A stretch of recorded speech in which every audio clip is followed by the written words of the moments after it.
ಮೊದಲಿಗೆ ನಮ್ಮ ಸುತ್ತೂರು ಜಗದ್ಗುರು ಪರಂಪರೆಯನ್ನ ಭಕ್ತಿ ಶ್ರದ್ಧೆಯಿಂದ ನಮಸ್ಕರಿಸುತ್ತಾ ಇಲ್ಲಿ ಆಸೀನರಾಗಿರ್ತಕ್ಕಂಥ ಪ್ರಾಂಶುಪಾಲರೇ ಮತ್ತು ಎಲ್ಲ ನನ್ನ ಸ್ನೇಹಿತ ಉಪನ್ಯಾಸಕರುಗಳೇ ಮತ್ತು ನನ್ನ ಪ್ರೀತಿಯ ಮಾತೆ, ಇವತ್ತು ಬಹಳ ಚೆನ್ನಾಗಿ ಹುಡುಗ ಮಾತನಾಡ ಆತಂಕವನ್ನು ಕೂಡ ವ್ಯಕ್ತಪಡಿಸಿದೆ. ಸ್ವಾತಂತ್ರ್ಯ ಪಡೆದಂತಹ ಒಂದು ಶುಭ ದಿನವನ್ನು ಆಚರಿಸುವ ಸಂದರ್ಭದಲ್ಲೂ ಆತಂಕ ಇದೆ ಅಂತಕ್ಕಂಥದ್ದನ್ನ ಆತ ವ್ಯಕ್ತಪಡಿಸಿದ.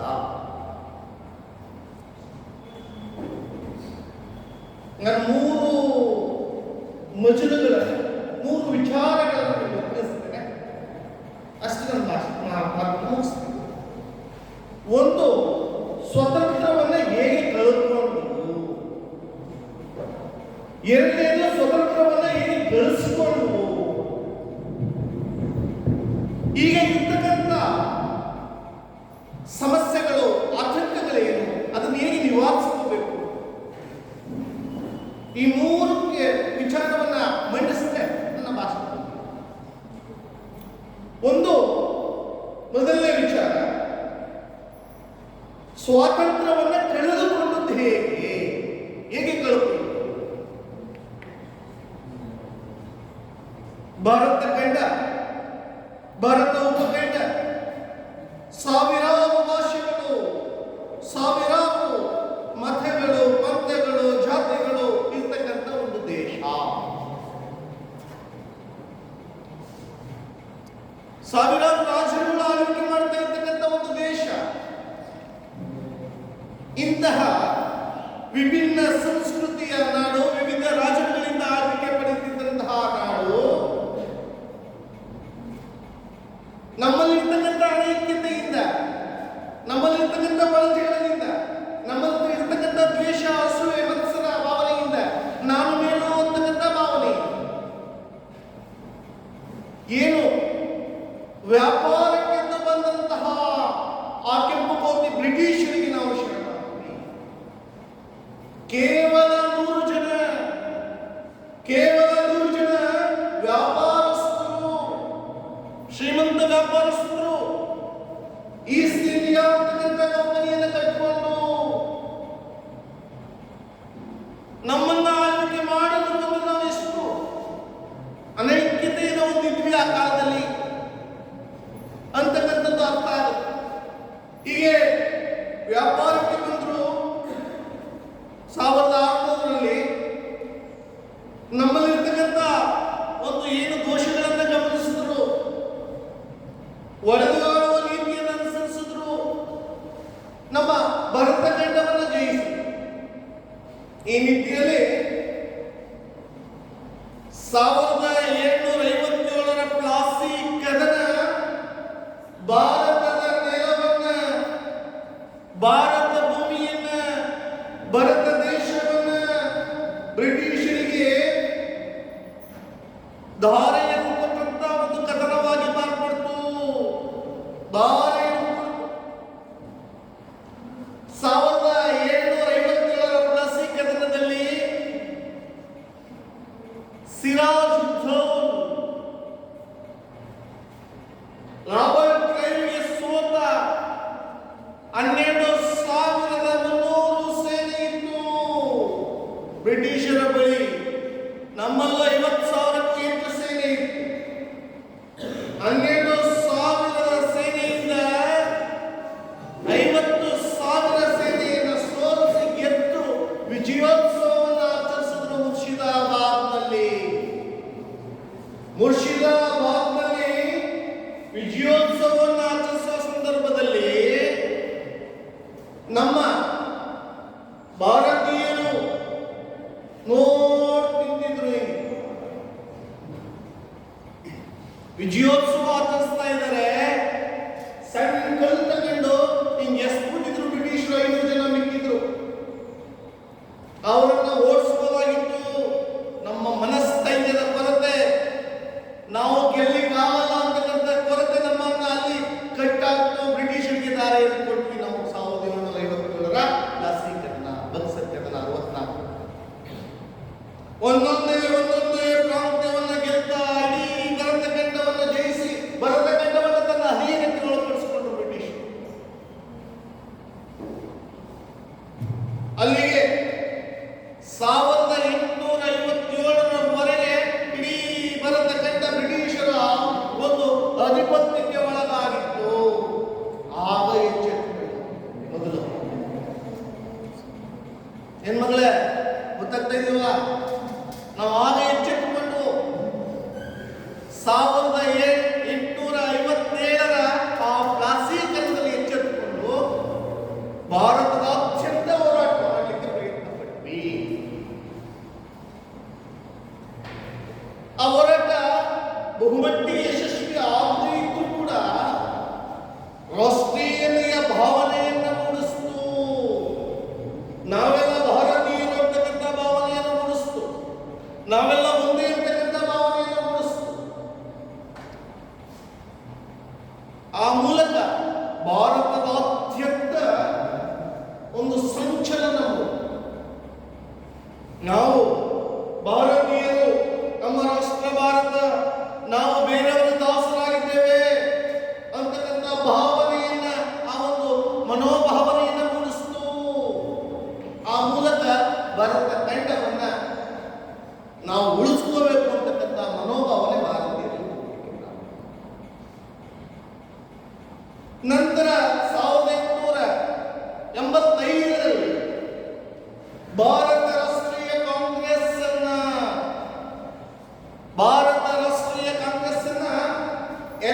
RKSU ಅಂತಕ್ಕಂಥವ್ರು, AOU ಅಂತಕ್ಕಂಥವ್ರು ಅದನ್ನ ಪ್ರಾರಂಭ ಮಾಡಿಕೊಡ್ತಾರೆ ಬ್ರಿಟಿಷ್ ನಿವೃತ್ತ ಅಧಿಕಾರಿ.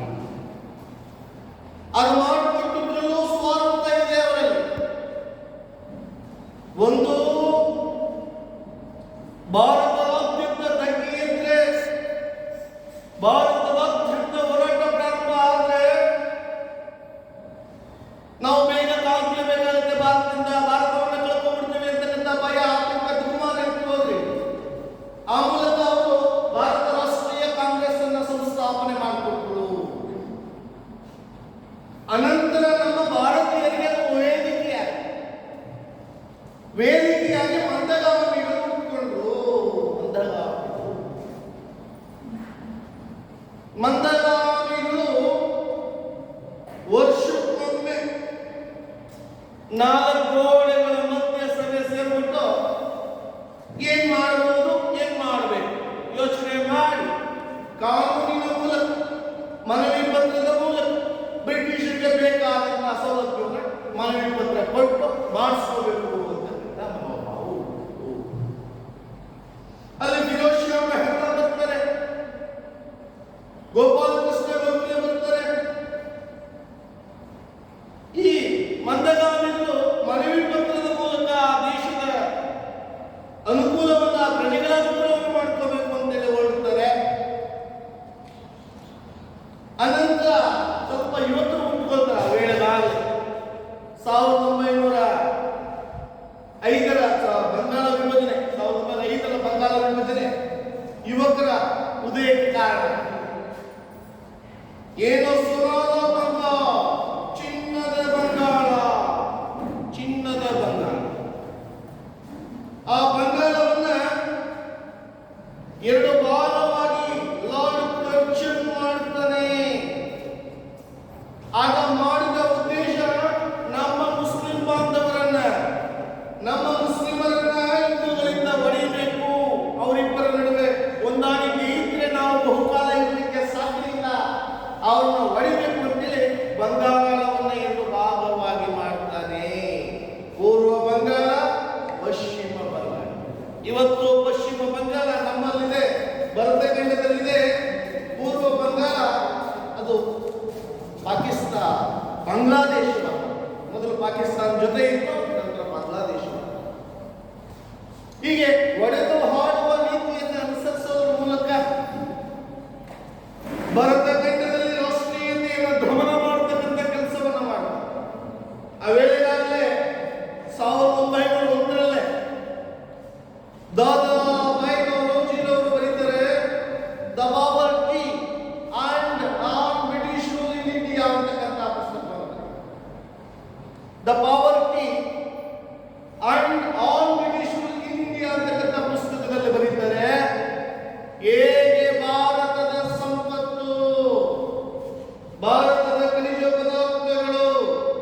ಭಾರತದ ಕಚ್ಚಾ ವಸ್ತು, ಭಾರತದ ಮೂಲ್ಯವಾದ ಸಂಪತ್ತು ಸಿರಿಯನ್ನ ಬ್ರಿಟಿಷರು ಹೇಗೆ ಕೊಳ್ಳೆ ಹೊಡ್ಕೊಂಡು ಹೋಗ್ತಾ ಇದ್ದಾರೆ ಅಂತಕ್ಕಂಥದ್ದ ಬರೀತಾರೆ.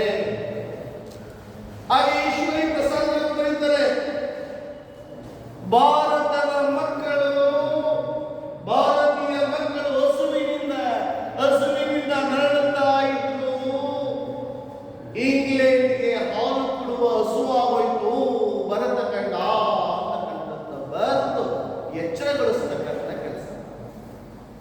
ಬಂಕಿಂಚಂದ್ರ ಚಟರ್ಜಿ ಅವರು ಬರೀತಾರೆ, ಒಂದೇ ಮಾತರಂ. ರವೀಂದ್ರನಾಥ ಟ್ಯಾಗೋರ್ ಅಷ್ಟ ರೀತಿಯನ್ನು ಬರೀತಾರೆ. ಈ ಎಲ್ಲ ಪ್ರೇರಣೆಗಳು ಭಾರತೀಯರಲ್ಲಿ ಹೆಚ್ಚು ರಾಷ್ಟ್ರೀಯತೆಯನ್ನು ಉಂಟು ಮಾಡುವಂತೆ ಮಾಡ್ತದೆ. ಆ ಮೂಲಕ ರಾಷ್ಟ್ರೀಯ ಚಳವಳಿ ತೀವ್ರತೆ ಕೂಡ ಹೆಚ್ಚಾಗ್ತದೆ. ಇನ್ನೊಂದು ಮಾತನ್ನ ಹೇಳಿದೆ, ತೀವ್ರಗಾಮಿಗಳು ಉಟ್ಕೊಂಡ್ರು ಅಂತಕ್ಕಂಥ ಏನು ಲಾಲ್ ಅಂತಕ್ಕಂಥ ಲಾಲಾ ಲಜಪತ್ ರಾಯರು, ಬಾಲ್ ಅಂತಕ್ಕಂಥ ಬಾಲಗಂಗಾಧರ ತಿಲಕರು, ಪಾಲ್ ಅಂತಕ್ಕಂಥ ಬಿಪಿನ್ ಚಂದ್ರಪ್ಪ, ಇವರುಗಳ ಜನನ, ಇವರುಗಳು ವೇದಿಕೆ, ರಾಷ್ಟ್ರೀಯ ಕಾಂಗ್ರೆಸ್ನ ವೇದಿಕೆಗೆ ಬಂದಂತ ಅಂಶ, ನಾಲ್ಕು ಗೋಡೆಗಳ ಮಧ್ಯೆ ಇದ್ದಂತ ರಾಷ್ಟ್ರೀಯ ಕಾಂಗ್ರೆಸ್ ಬೀದಿಗೆ ಬರ್ತದೆ, ಚಳುವಳಿಯ ಮಟ್ಟಕ್ಕೆ ಬರ್ತದೆ. ಹೀಗೆ ರಾಷ್ಟ್ರೀಯ ಹೋರಾಟದಲ್ಲಿ, ಸ್ವಾತಂತ್ರ್ಯ ಚಳುವಳಿಯಲ್ಲಿ ಸ್ವಲ್ಪ ಹೆಚ್ಚು ಉತ್ಸುಕತೆ, ಅದರ ಒಂದು ಮೋಟಿವೇಶನ್ ಜಾಸ್ತಿ ಆಗ್ತದೆ. ತೀವ್ರ ಇನ್ನು 10 ನಿಮಿಷ ಮುಗಿಸ್ತೇನೆ. ಗೊತ್ತು ನಿಮ್ಮ ಆತಂಕ. ನಾವು ನಿಮ್ಮನ್ನು ವಿದ್ಯಾರ್ಥಿಯಾಗಿದ್ದಾಗ ನಮಗೂ ಕಷ್ಟನೇ ಕೂತ್ಕೊಳ್ಳೋದು, ಅದೇನು ಮಾಡೋಕ್ಕಾಗಲ್ಲ, ಏಜಲ್ಲಿ ಹಾಗೆ ಆಗುತ್ತೆ. ಆದರೂ ಇದು ಬೇಕಾಗಿದ್ದಾದ್ರಿಂದ ಕೇಳಿಸ್ಕೊಂಡ್ರೆ ಅನುಕೂಲ. ಅದರಲ್ಲೂ ಆರ್ಟ್ಸ್ ಮಕ್ಕಳಂತೂ ಸಿಲೆಬಸ್ಸಲ್ಲೇ ಇದೆ, ಬಹಳ ಅನುಕೂಲ ಅಂತಾನೆ ನಾನು ಈ ರೀತಿ ನಿಮ್ಗೆ ಹೇಳ್ತಾ ಇದ್ದೀನಿ, ಗೊತ್ತಾಗ್ಲಿ ಅಂತ. ಏನು ಲಾಲ್ ಬಾಲ್ ಪಾಲ್ ಅಂತ ರಾಷ್ಟ್ರೀಯ ಚಳವಳಿಯ ಹೋರಾಟವನ್ನ ಒಂದು ಉತ್ತಮವಾದ ಕಡೆಗೆ, ತೀವ್ರತೆಯ ಕಡೆಗೆ, ಚಳುವಳಿಯ ಕಡೆಗೆ, ಹೋರಾಟದ ಕಡೆಗೆ ಕೊಂಡೊಯ್ದವರಾಗಿ ಕೈ ಮಾಡಿದ್ದಾರೆ. ಆ ಸಂದರ್ಭದಲ್ಲಿ ಬಂಗಾಳ ವಿಭಜನೆ ಆಗಿರುತ್ತದೆ. ಅದನ್ನ ಹೋರಾಟ ಮಾಡಿ 1911ರಲ್ಲಿ ಬಂಗಾಳ ವಿಭಜನೆಯನ್ನು ರದ್ದುಗೊಳಿಸುತ್ತಾರೆ. ಆಗಲೇ ದೆಹಲಿ ಮೊದಲು ಭಾರತದ ರಾಜಧಾನಿ ಆಗುತ್ತೆ. 1911ರಲ್ಲಿ ಕಲ್ಕತ್ತಾದಿಂದ ದೆಹಲಿಗೆ ರಾಜಧಾನಿ ಶಿಫ್ಟ್ ಆಗುತ್ತೆ. ಬಂಗಾಳದಲ್ಲಿ ಇದ್ರೆ ತೊಂದರೆ ಅಂತ ಶಿಫ್ಟ್. ಈ ತೀವ್ರಗಾಮಿಗಳು ನಂತರ ಬಂದವರು ನಿಮಗೆಲ್ಲ ಚಿರಪರಿಚಿತರು, ನಾವು ರಾಷ್ಟ್ರಪಿತ ಅಂತ ಕರೀತಾರೆ. ಅವರ ಯುಗ ಪ್ರಾರಂಭ. ಈ ನಡುವೆ ಕ್ರಾಂತಿಕಾರಿಗಳು ಕೂಡ ಹುಟ್ಟುತ್ತಾರೆ. ಒಬ್ರು ಭಗತ್ ಸಿಂಗ್, ಅವ್ರ ಬಗ್ಗೆ ಒಂದು ಮಾತು ಹೇಳಿ ನಮ್ಮ ಗಾಂಧಿ ಹೋಗ್ತಾರೆ. ನಾಳೆ ನೇಣಿಗಂಬಕ್ಕೆ ಹಾಕ್ತಾ ಇದ್ದಾರೆ ಭಗತ್ ಸಿಂಗ್ ಅನ್ನ. ಅವರ ತಾಯಿ ಗಸಗಸೆ ಪಾಯಸವನ್ನ ಅವ್ರಿಗೆ ಇಷ್ಟ ಅಂತ ತಗೊಂಡು ಬಂದಿದ್ದಾರೆ. ಭಗತ್ ಸಿಂಗ್ ನೇಣಿಗಂಬಕ್ಕೆ ಹಾಕ್ತಾ ಇದ್ದಾರೆ. ಗಸಗಸೆ ಪಾಯಸ ತಂದ್ರೆ ಆ ಪುಣ್ಯಾತ್ಮ ಹೇಳ್ತಾನೆ, ಗಸಗಸೆ ಪಾಯಸವನ್ನು ಕುಡಿದು ನಾನು ಮುಂದೆ ನನ್ನ ಭಾರತ ಮಾತೆಗೆ ಹೋರಾಟ ಮಾಡ್ಲಿಕ್ಕೆ ನಾನು ಇರೋದಿಲ್ಲ. ಆ ಪಾಯಸವನ್ನು ಪಕ್ಕದ ಸೆಲ್ಲಿರ್ತಕ್ಕಂಥ ನನ್ನ ಸ್ನೇಹಿತನಿಗೆ ಕೊಡು, ಅವನು ನಾಳೆ ಬಿಡುಗಡೆ ಆಗ್ತಾ ಇದ್ದಾನೆ ಅಂತೇಳಿ ಅವನಿಗೆ ಕುಡಿಸಿದಂತಹ ತ್ಯಾಗವನ್ನ ಭಗತ್ ಸಿಂಗ್ ಅನ್ನು ನಾವು ಕಾಣ್ತೀವಿ. ಅಷ್ಟು ತ್ಯಾಗಮಯ ಆದಂತಹ ಭಾರತ ಕಂಡ ನಮ್ಮ ದೇಶ. ಈ ಕ್ರಾಂತಿಕಾರಿಗಳ ಬಗ್ಗೆ ಹೇಳ್ತಾ ಹೋದ್ರೆ ಇನ್ನು 1 ಅವರ್ ಮುಗಿಯಲಾಗಿದ್ರೆ ನಂತರ ಗಾಂಧಿ ಯುಗಕ್ಕೆ ಬಂತು. ಗಾಂಧಿ ಯುಗ ಒಂದೇ ಒಂದು ಮಾತು ಕೇಳಿದ್ರೆ ಅವ್ರ ಬಗ್ಗೆ ನಿಮ್ಗೆ ಚೆನ್ನಾಗಿ ಅರ್ಥ ಆಗುತ್ತೆ ಅನ್ಸುತ್ತೆ. ಎಷ್ಟೋ ಜನ ಗಾಂಧಿಯನ್ನು ಟೀಕೆ ಮಾಡೋರನ್ನು ನಾನು ಗಮನಿಸಿದ್ದೇನೆ. ಒಂದು ದೃಶ್ಯವನ್ನು ಫಸ್ಟೇ ಹೇಳ್ಬಿಡ್ತೇನೆ. 1948 ಜನವರಿ 30 ನಿಮ್ಮ ಕಣ್ಣು ಮುಂದೆ ಚಿತ್ರ ಬರಬೇಕು. ಗಾಂಧೀಜಿಯವರನ್ನು ನಾಥೂರಾಮ್ ಗೋಡ್ಸೆ ಗುಂಡಿಟ್ಟಿಕೊಂಡು ಮುಂದಾಗ್ತಾರೆ. ಹಾಯ್ ರಾಮ್ ಅಂತ ಅವರ ಎದೆ ಇಟ್ಟು ಬೀಳ್ತಾರೆ. ವಿಶ್ವಸಂಸ್ಥೆಯ ಬಗ್ಗೆ ನಿಮಗೆ ಚಂದ ಗೊತ್ತಿದೆ. ವಿಶ್ವಸಂಸ್ಥೆ ಯಾರಾದರೂ ಒಬ್ಬ ದೇಶದ ಪ್ರಧಾನಿ, ರಾಷ್ಟ್ರಪತಿ, ಮುಖಂಡ ಸತ್ರೆ ಆ ರಾಷ್ಟ್ರಧ್ವಜವನ್ನ ಅರ್ಧಕ್ಕೆ ಇಳಿಸ್ತಕ್ಕಂಥದ್ದು ಪ್ರತೀತಿ ಇದೆ. ಮಹಾತ್ಮ ಗಾಂಧೀಜಿ ಹತ್ಯೆ ಆಯಿತು, ಅಲ್ಲಿನ ಸೆಕ್ರೆಟರಿ ವಿಶ್ವಸಂಸ್ಥೆಯ ರಾಷ್ಟ್ರಧ್ವಜವನ್ನ ಅರ್ಧಕ್ಕೆ ಇಳಿಸಿದ್ರು. ಭಾರತದ ರಾಷ್ಟ್ರಧ್ವಜವನ್ನು ಅರ್ಧಕ್ಕೆ ಇಳಿಸಿದ್ರು, ವಿಶ್ವಸಂಸ್ಥೆಯ ಧ್ವಜವನ್ನು ಅರ್ಧಕ್ಕೆ ಇಳಿಸಿದ್ರು. ಅವ್ರಿಗೆ ತೃಪ್ತಿ ಕಾಣಲಿಲ್ಲ. ವಿಶ್ವದ ಎಲ್ಲ ರಾಷ್ಟ್ರಗಳ ಧ್ವಜವನ್ನು ಅರ್ಧಕ್ಕೆ ಇಳಿಸಿದ್ರು. ಬಹುಶಃ ಅದೇ ಮೊದಲು ಅದೇ ಕೊನೆ. ವಿಶ್ವದ ಎಲ್ಲ ರಾಷ್ಟ್ರಗಳ ಧ್ವಜವನ್ನ ಒಬ್ಬ ವ್ಯಕ್ತಿ ಸತ್ತಾಗ ಕೆಳಗಿಳಿಸಿದ್ದು ಅದೇ ಕೊನೆ, ಅದೇ.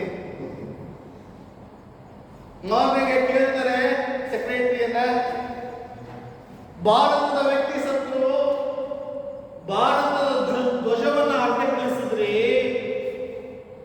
ವಿಶ್ವಸಂಸ್ಥೆಯ ಧ್ವಜವನ್ನ ಅರ್ಧಕ್ಕಿಳಿಸಿದ್ರಿ, ವಿಶ್ವದ ಎಲ್ಲ ರಾಷ್ಟ್ರಗಳ ಧ್ವಜವನ್ನ ಯಾಕೆ ಅರ್ಧಕ್ಕಿಳಿಸಿದ್ರಿ ಅಂತ ಕೇಳ್ತಾರೆ. ಆಗ ಸೆಕ್ರೆಟರಿ ಒಂದು ಮಾತನ್ನ ಹೇಳ್ತಾರೆ, I morning by morality, death morality. ಮನುಷ್ಯತ್ವ ಸತ್ತೋಯ್ತು, ಮಾನವೀಯತೆ ಸತ್ತೋಯ್ತು, ಅದಕ್ಕೆ ನಾನು ಕೆಳಗಿಳಿಸ್ತೇನೆ. ಒಂದು ದೇಶದ ವ್ಯಕ್ತಿಯನ್ನ ಸಾಯೋದ್ರ ಜೊತೆಗೆ ಇಡೀ ಮನುಕುಲದ ಮಾನವೀಯತೆ ಸತ್ತು ಅಂತ ಹೇಳಿ ಇಡೀ ವಿಶ್ವದ ಧ್ವಜವನ್ನ ಕೆಳಗಿಳಿಸಿದ್ರಲ್ಲ ಪೂಜ್ಯರು ನಮ್ಮ ಮಹಾತ್ಮ ಗಾಂಧೀಜಿಯವರ ಶಕ್ತಿ. ಹೆಚ್ಚು ಪ್ರಾಣಾಪಾಯವಾಗದಂತೆ ನಮ್ಮ ಭಾರತ ಖಂಡಕ್ಕೆ ಸಮುದ್ರವನ್ನು ಗಳಿಸ್ಬಿಟ್ರಲ್ಲ, ಅದು ಅವರ ಶಕ್ತಿ, ಅದು ಅವರ ಶಕ್ತಿ. ವಿರೋಧಿ ಕೈಯಿಂದ ಹೋಗಲಿಸ್ಬಿಟ್ರಲ್ಲ, ಅದು ಅವರ ಶಕ್ತಿ. ಆದ್ರೆ ಸುಭಾಷ್ ಚಂದ್ರ ಬೋಸ್ ಕಮ್ಮಿ ಅಲ್ಲ. ಒಂದು ಕಡೆ ಸುಭಾಷ್ ಚಂದ್ರ ಬೋಸ್ ಜೈ ಆಜಾದ್ ಹಿಂದ್ ಫೌಜ್ ಅನ್ನೋದ್ರ ಮೂಲಕ ಭಾರತ ಖಂಡವನ್ನು ಯುದ್ಧದಿಂದ ಗೆಲ್ತೇನೆ, ಹೋರಾಟ ಮಾಡಿ ಗೆಲ್ತೇನೆ ಅಂತೆ ಅವರು ಒಂದು ಕಡೆಯಿಂದ ಬ್ರಿಟಿಷರನ್ನ ಅವರ ಪ್ರದೇಶಗಳನ್ನು ಗೆದ್ದುಕೊಳ್ತಾ ಬರ್ತಾರೆ. ಈ ಕಡೆಯಿಂದ ಮಹಾತ್ಮ ಗಾಂಧೀಜಿ ಅಹಿಂಸಾ ಚಳವಳಿಯ ಮೂಲಕ, ಅಹಿಂಸಾ ಚಳವಳಿ ಪ್ರಾರಂಭದ ಬಗ್ಗೆ ಒಂದೆರಡು ಮಾತನ್ನ ಹೇಳ್ತೇನೆ. ತೊಂದರೆ ಇಲ್ಲ ಸಾಕು ಅಂತ ನಿಲ್ಲಿಸ್ತೀನಿ, ಕೇಳಿಸ್ಬೋದಾ? ಈ ದಕ್ಷಿಣ ಆಫ್ರಿಕಾ ಗಾಂಧೀಜಿ ಹೋಗ್ತಾರೆ, ಬ್ಯಾರಿಸ್ಟರ್ ಆಗಿ ಇಂಗ್ಲೆಂಡಿಂದ ಬರ್ತಾರೆ. ಇಂಗ್ಲೆಂಡಿಂದ ಬಂದು ಲಾಯರಿ ವೃತ್ತಿಯನ್ನು ಮಾಡ್ತಾರೆ. ಅಂತಹ ಅವರಿಗೆ ಅದರಿಂದ ತೃಪ್ತಿ ಸಿಗೋದಿಲ್ಲ. ನಂತರ ದಾದಾ ಅಬ್ದುಲ್ಲಾ ಕಂಪನಿಯ ಒಂದು ಸಲಹೆ ಮೇಲೆ ಅದಕ್ಕೆ ನ್ಯಾಯಾಧೀಶವನ್ನು ಮಾಡಿ ದಕ್ಷಿಣ ಆಫ್ರಿಕಾ ಅಲ್ಲಿ ಹೋಗ್ತಾರೆ. ಹಲವಾರು ಘಟನೆಗಳಾಗ್ತವೆ. ಅದರಲ್ಲಿ ಒಂದು ಘಟನೆ, ರೈಲ್ವೆಯಲ್ಲಿ ಪ್ರಥಮ ದರ್ಜೆಯ ಟಿಕೆಟ್ ಅನ್ನು ತಗೊಂಡು ಪ್ರಯಾಣವನ್ನು ಬೆಳೆಸ್ತಾ ಇರ್ತಾರೆ. ಆ ಸಂದರ್ಭ ಆಗ ಹಾಸಿಗೆನ ಕೊಂಡ್ಕೊಳ್ಳೋದು ಬೇಡ ಅಂತೇಳಿ ತಮ್ಮ ಹಾಸಿಗೆನ ತಗೊಂಡು ಹೋಗಿರ್ತಾರೆ. ಕೂಲಿ ಬಂದು ಕೇಳ್ತಾರೆ ನೆಕ್ಸ್ಟ್ ಸ್ಟೇಷನ್ ಕೇಳ್ತಾರೆ, ಹಾಸಿಗೆ ಬೇಡ ನನ್ನ ಹತ್ರ ಇದೆ ಅಂತಾರೆ. ಆಗ ಮುಖ ನೋಡ್ತಾನೆ, ನೀವು ಕರೀರು, ನೀವು ಭಾರತೀಯರು, ನೀವು ಮೊದಲನೇ ದರ್ಜೆ ಪ್ರಯಾಣ ಮಾಡೋದಿಲ್ಲ ಅಂತ ಹೇಳ್ತಾರೆ. ಅಷ್ಟಕ್ಕೆ ಟೀಮ್ ಜೊತೆ ಒಬ್ಬ ಬೆಳಿಯ ಬರ್ತಾನೆ. ಬೆಳಿಯ ಬಂದು ಗಲಾಟೆ ಮಾಡ್ತಾರೆ, ಇವನ್ನ ಈ ಬೋಗಿಲಿ ಕೂಡಿಸಿದ್ರೆ ನಾವು ಕೂತ್ಕೊಳ್ಳಲ್ಲ ಅಂತ ಗಲಾಟೆ ಮಾಡ್ತಾರೆ. ಆಗ ಆ ಸ್ಟೇಷನ್ ಚೆಕಿಂಗ್ ಇನ್ಸ್ಪೆಕ್ಟರ್ ಏನು ಗಾಂಧೀಜಿಯವರನ್ನ ಲಗೇಜ್ ಸಮೇತ ಹೇಳ್ತಾರೆ ಸ್ಟೇಷನ್. ಆ ಒಂದು ಘಟನೆ ಕರಮಚಂದ್ರ ಗಾಂಧಿ ಮಹಾತ್ಮ ಆಗಿ ಮಹಾತ್ಮ ಆಗ ಅವರು ಪ್ರೊಟೆಸ್ಟ್ ಅನ್ನ ಸತ್ಯಾಗ್ರಹ ಅಂತಕ್ಕಂಥ ಅಂಶ, ಅಹಿಂಸೆ ಅಂತಕ್ಕಂಥ ಅಂಶ ಅಲ್ಲಿ ಪ್ರಾರಂಭ. ಭಾರತೀಯರು ಹೋಗಿ, ಭಾರತೀಯ ಒಬ್ಬ ವ್ಯಕ್ತಿ, ಒಂದು ಶಕ್ತಿ ಹೋಗಿ ದಕ್ಷಿಣ ಆಫ್ರಿಕಾದಲ್ಲಿ ಅಹಿಂಸಾ ಒಂದು ಅಸ್ತ್ರವನ್ನು ಅಲ್ಲಿ ಫಿನಿಕ್ಸ್ ಆಶ್ರಮ, ಹಲವಾರು ಆಶ್ರಮ ಪ್ರಾರಂಭಿಸಿ 21 ವರ್ಷಗಳ ಕಾಲ ದಕ್ಷಿಣ ಆಫ್ರಿಕಾದಲ್ಲಿ ಅಲ್ಲಿದ್ದ ವರ್ಣಭೇದ ನೀತಿಯನ್ನು ಹೋಗಲಾಡಿಸುವುದರಲ್ಲಿ ಇವರ ಪಾತ್ರ ಕೂಡ ಬಹಳ ಪ್ರಮುಖವಾದದ್ದು. ಅನಂತರ 1914ರಲ್ಲಿ ಭಾರತಕ್ಕೆ ಬರ್ತಾರೆ. ಬಂದಾಗ ಭವ್ಯ ಸ್ವಾಗತ ಸಿಗುತ್ತೆ. ರಾಜಕೀಯ ಗುರು, ಗಾಂಧೀಜಿಯವರ ರಾಜಕೀಯ ಗುರು ಆದಂತಹ ಗೋಪಾಲ ಕೃಷ್ಣ ಗೋಖಲೆ ಅವರು ಹೇಳ್ತಾರೆ, ಭರತ ಖಂಡಕ್ಕೆ ಬಂದಿದ್ದೀರಾ, ಭರತ ಖಂಡವನ್ನು ಒಂದು ರೌಂಡ್ ಸುತ್ತಾಕು ಬನ್ನಿ, ಆಮೇಲೆ ರಾಜಕೀಯ ಪ್ರವೇಶ ಮಾಡಿ ಅಂತಾರೆ. ಇಡೀ ಭರತ ಖಂಡವನ್ನು ಸುತ್ತಾಕು ಬಂದು ನಂತರ ರಾಜಕೀಯ ಪ್ರವೇಶ ಮಾಡ್ತಾರೆ. ಆಗ ಭಾರತದ ಸ್ಥಿತಿಗತಿಗೆ ಅವರು ರುಜುವಾಗ್ತಾರೆ. ಆ ಮೂಲಕ ಭಾರತದಲ್ಲಿ ಹಿಂಸಾ ಮಾರ್ಗವಾಗಿ ಹೋರಾಟ ಮಾಡ್ತಾ ಏನು ಉಪ್ಪಿನ ಸತ್ಯಾಗ್ರಹ ಆಗ್ಬೋದು, ಕೊನೆಗೆ ಜಲಜೌಚುಳಿ ಆಗ್ಬೋದು, ಆ ಮೂಲಕ ಭಾರತಕ್ಕೆ ಹೆಚ್ಚು ಪ್ರಾಣ ಹಾನಿ ಆಗದಂತೆ ಸ್ವಾತಂತ್ರ್ಯವನ್ನು ಗಳಿಸಬೇಕು. ಇನ್ನೊಂದು ಮಾತನ್ನ ಗಾಂಧಿ ಬಗ್ಗೆ ಹೇಳಿ ನಾನು ಮುಂದಿನ ವಿಚಾರಕ್ಕೆ ಹೋಗ್ತೇನೆ. ಕೊನೆಯ ಮತ್ತು ಮೊಟ್ಟ ಮೊದಲ ಭಾರತೀಯ ಗೌರ್ಮೆಂಟ್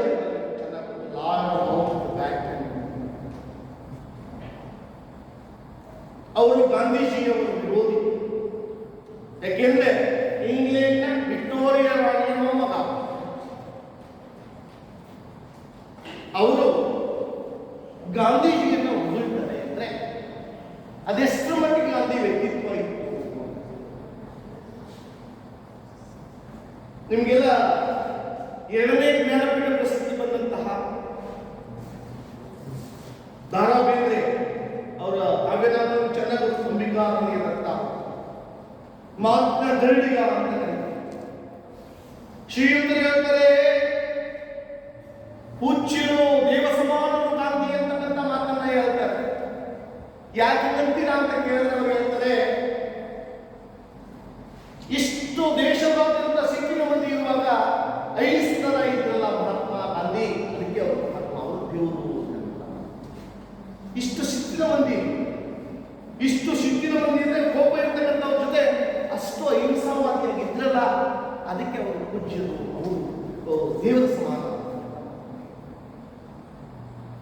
ಇನ್ನೊಂದು ಅಂಶವನ್ನ ಹೇಳ್ತಾನೆ, ಮಾರ್ಟಿನ್ ಲೂಥರ್ ಕಿಂಗ್ ಅನ್ನ ಹೆಸರನ್ನ ಕೇಳಿದ್ರು. ಏನ್ ಪ್ರೊಟೆಸ್ಟೆಂಟ್ ಧರ್ಮದ ಸಂಸ್ಥಾಪಕರು ಮಾರ್ಟಿನ್ ಲೂಥರ್ ಕಿಂಗ್. ಅವರು ಹೇಳ್ತಾರೆ, ವಿಶ್ವದ ಇಬ್ಬರು ವ್ಯಕ್ತಿಗಳು ನನ್ನನ್ನ ರೂಪಿಸಿದ್ರು ಅಂತಕ್ಕಂಥ ಮಾತನ್ನ ಮಾರ್ಟಿನ್ ಲೂಥರ್ ಕಿಂಗ್. ಒಂದು ಯೇಸು ಕ್ರಿಸ್ತ, ನನಗೆ ಧಾರ್ಮಿಕ ಪ್ರಜ್ಞೆಯನ್ನು ಕೊಟ್ಟ, ನನಗೆ ಮಾನವೀಯ ಮೌಲ್ಯವನ್ನ, ನನಗೆ ಬದುಕಿನ ಮೌಲ್ಯವನ್ನ ಭಾರತದ ಗಾಂಧಿ ಕೊಟ್ಟರು ಅಂತಕ್ಕಂಥ ಇಷ್ಟು ಅವರ ಬಗ್ಗೆ ಎಷ್ಟು ಹೇಳಿದ್ರು ಕೂಡ ಸಾಕು. ಅಷ್ಟು ಉತ್ತಮ ವ್ಯಕ್ತಿತ್ವವನ್ನು ಬೆಳೆಸಿಕೊಂಡವರು ಗಾಂಧೀಜಿ. ಇವತ್ತಿಗೆ ಎಲ್ಲ ರೀತಿಯಲ್ಲೂ ಪ್ರಸ್ತುತ. ಬೇರೆಯವರು ತ್ಯಾಗ ಮಾಡಿಲ್ಲ ಅಂತ ತಿಳ್ಕೋಬೇಡಿ, ಬೇರೆಯವರು ತ್ಯಾಗ ಬೇಕಾದಷ್ಟಿದೆ. ಆದರೆ ಗಾಂಧೀಜಿ ಏನೇ ಅಂತಹ ಸನ್ನಿವೇಶಗಳು, ಅಂತಹ ಕಠಿಣವಾದ ಸನ್ನಿವೇಶಗಳು ನಮ್ಮನ್ನು ಒಂದುಗೂಡಿಸಿಕೊಂಡು ನಮ್ಮ ಸ್ವತಂತ್ರ ಹೋರಾಟಕ್ಕೆ ಬೆನ್ನೆಲುಬಾಗಿ ನಿಂತು ಸ್ವಾತಂತ್ರ್ಯವನ್ನು ಗಳಿಸಿಕೊಳ್ಳುವುದರಲ್ಲಿ ಅವರ ಪಾತ್ರ ಅದ್ವಿತೀಯವಾದ.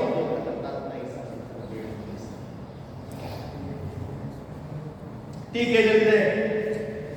ಎಷ್ಟೋ ಜನ ಹೇಳ್ತಾರೆ, ನಮ್ಮ ಮುಸ್ಲಿಂ ಬಾಂಧವರನ್ನ ಪಾಕಿಸ್ತಾನಕ್ಕೆ ಹೋಗಿ ಬೀದವರೆಲ್ಲ ಅಲ್ಲಿದ್ದವರೆಲ್ಲ ಇಲ್ಲಿ ಬಂದ್ಬಿಡಿ, ಇಷ್ಟ ಇದೆ ಹಿರಿಯಂದ್ರು, ಮಹಾ ಡುಲ್ಲುರಿ ಆಯಿತು, ಬಹಳ ಕಷ್ಟ ಆಯಿತು ಅಂತಕ್ಕಂಥ ಮಾತನ್ನು ಹೇಳಿದ್ರು. ಆ ಸನ್ನಿವೇಶದಲ್ಲಿ ಅವರು ಹೇಳಿದ ಮಾತು ಇಲ್ಲ ಯೋಚನೆ ಮಾಡಿರ್ತಾರೆ ಯಾವ್ದು ಸರಿ ತಪ್ಪು ಅಂತ. ಏನೇ ವಾದ ವಿವಾದಗಳಿದ್ರೂ ಕೂಡ ಗಾಂಧಿ ಇವತ್ತಿಗೆ ಪ್ರಸ್ತುತ ಆಗ್ತಕ್ಕಂಥದ್ದು. ಇನ್ನೊಂದು ಮಾತನ್ನ ಅವ್ರ ಪ್ರಸ್ತುತ ಎಷ್ಟು ಅನ್ನೋದಕ್ಕೆ ನಿಮಗೆಲ್ಲ ಚೆನ್ನಾಗಿ ಗೊತ್ತಿದೆ. ಎರಡನೇ ಮಹಾಯುದ್ಧ ಆಯಿತು, 2 ಅಣುಬಾಂಬುಗಳ ದಾಳಿಯಾಗಿ ವಿಶ್ವ ವಿನಾಶ ತಲುಪಿತು.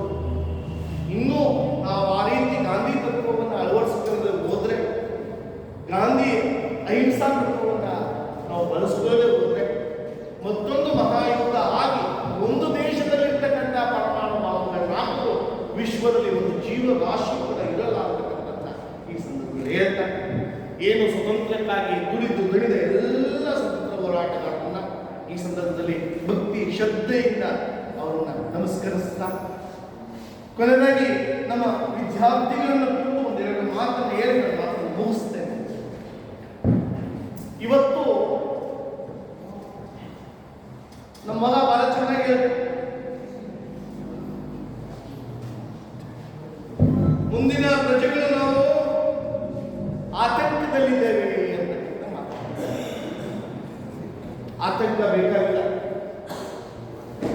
ಒಂದು ದೃಢ ನಿರ್ಧಾರ ಬೇಕು ಮಕ್ಕಳ. ನಾನು ಇದನ್ನ ಮಾಡ್ತೇನೆ ಅಷ್ಟೇ, ಅದನ್ನ ಮಾಡ್ತೇನೆ ಅಂತ ಹೊರಟಾಗ ನಿಮಗೆ ಯಾವ ಆತಂಕನೂ ಕೂಡ ಬೇಕಾಗಿಲ್ಲ. ಒಂದೇ ಒಂದು ಘಟನೆಯನ್ನು ಹೇಳಿ ನನ್ನ ಮಾತನ್ನು ಮುಗಿಸ್ತೇನೆ. ವಿಶ್ವದ ಮೊದಲ ನಿರಂಕುಶ ಪ್ರಭು ನಿಮಗೆ ಗೊತ್ತಿದೆ ಅಂತ ಗೊತ್ತಾ? ಅಲೆಕ್ಸಾಂಡರ್. ಅವನಿನ್ನೂ ಬಾಲಕನಾಗಿರ್ತಾನೆ, 5 ವರ್ಷದ ಬಾಲಕ. ಎಲ್ಲ ಗ್ರೀಸ್ನಲ್ಲಿ ಜ್ಯೋತಿಷ್ಯ ಕೇಳ್ತಾ ಇದ್ದಾರೆ. ಗ್ರೀಸ್ನಲ್ಲಿ ಜ್ಯೋತಿಷ್ಯವನ್ನ ಅಥೆನ್ಸ್ ನಗರದಲ್ಲಿ ಕೇಳ್ತಾ ಇರ್ತಾರೆ. ಅವನು ನಿಂತ್ಕೊಳ್ತಾನೆ. ಅವನು ನಿಂತ್ಕೊಂಡಾಗ ಇವನು ಸರ್ದಿ ಬರುತ್ತದೆ, ಕೈ ಕೊಡ್ತಾನೆ, ಕೈ ಬಂತು, ಹೋಗ ನಿಂಗೆ ಭವಿಷ್ಯ ಇರೋದಿಲ್ಲ.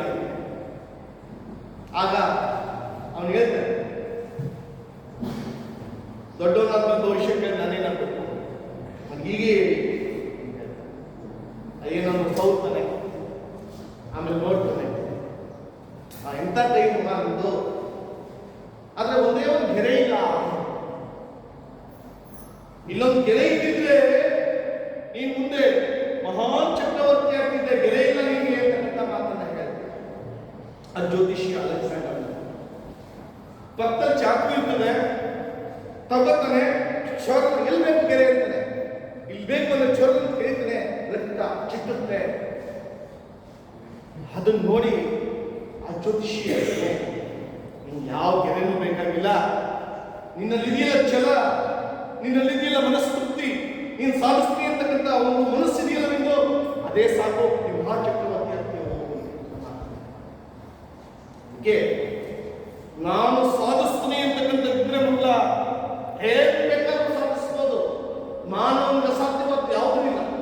ಆದ್ರೆ ಒಂದೇ ಒಂದು ಬೇಕು ನಿಮಗೆ ಇವತ್ತು, ನಾನು ಸಾಧಿಸ್ತೇನೆ ಅಂತಕ್ಕಂಥದ್ದು ಬೇಕು. ಏನು ಸಾಧಿಸ್ತೇನೆ?